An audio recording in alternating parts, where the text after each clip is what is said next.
भारतभूमी हा केवळ देश नाही, ती आहे देवत्वाची अनुभूती आणि श्रद्धेची भक्ती. याच भूमीवर वसली आहेत शिवाची 12 ज्योतिर्लिंग. महादेवाच्या 12 ज्योतिर्लिंगामधील मल्लिकार्जुन हे दुसऱ्या क्रमांकाचे ज्योतिर्लिंग आहे. मल्लिकार्जुन हे ज्योतिर्लिंग आंध्र प्रदेशाच्या कर्नूल जिल्ह्यात कृष्णा नदीच्या किनाऱ्यावरील श्रीशैल पर्वतावर आहे. या ज्योतिर्लिंगाचं सर्वात महत्त्वाचं वैशिष्ट्य म्हणजे येथे शिव आणि पार्वती या दोघांचा निवास आहे. या ज्योतिर्लिंगाला दक्षिण काशी म्हणून ओळखले जाते. हे ज्योतिर्लिंग कृष्णा नदीच्या तीरावर नल्लमल्ला पर्वतरांगांमध्ये वसलेला आहे. श्री शैलम येथे येणारा प्रत्येक भक्त आपल्या मनातील दुःख, वेदना, चिंता सगळं काही महादेवांच्या चरणी अर्पण करतो. मल्लिकार्जुन या नावामागचं तथ्य काय आहे, हा सुद्धा प्रश्न पडला असेल. मल्लिका म्हणजे माता पार्वती आणि अर्जुन म्हणजे भगवान शिव. या ज्योतिर्लिंगाची कथा सुरू होते ती भगवान शिव आणि माता पार्वती यांच्या 2 पुत्रांपासून, कार्तिकेय आणि गणेश. एके दिवशी भगवान शिव आणि माता पार्वती यांनी विचार केला की आपल्या दोन्ही मुलं म्हणजे श्री गणेश आणि श्री कार्तिकेय यापैकी कोणाचा पहिला विवाह करायचा. मग त्यांनी दोघांपुढे एक अट ठेवली. जो कोणी संपूर्ण ब्रह्मांडाची प्रदक्षिणा लवकर पूर्ण करेल त्याचा विवाह आधी होईल.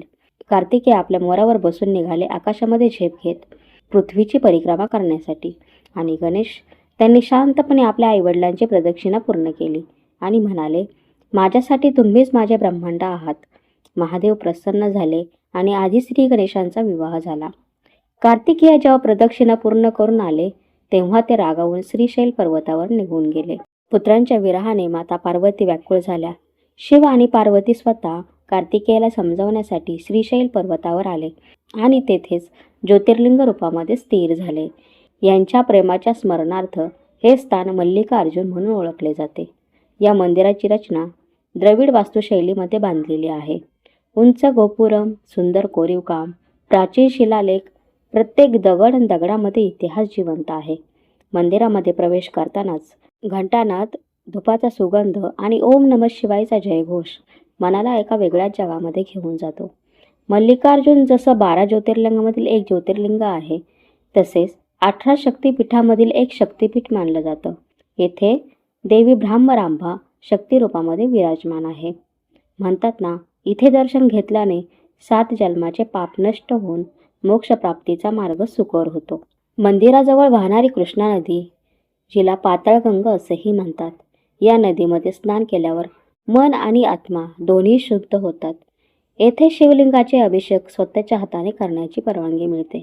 येथे दर्शन केल्याने पुत्र संततीची प्राप्ती आणि कुटुंबामध्ये सुखशांती लाभते. मल्लिकार्जुन येथे आलेला प्रत्येक भक्त रिकाम्या हाताने येतो आणि समाधानाने परत जातो. इथे मागितलेली इच्छा भगवान शिव कधीच रिकामी ठेवत नाहीत. पुराणानुसार जो येथे शेवटचा श्वास घेतो त्याला मोक्ष प्राप्त होतो. ही ती भूमी आहे जिथे जीवन आणि मृत्यू दोन्हींचा अर्थ समजतो.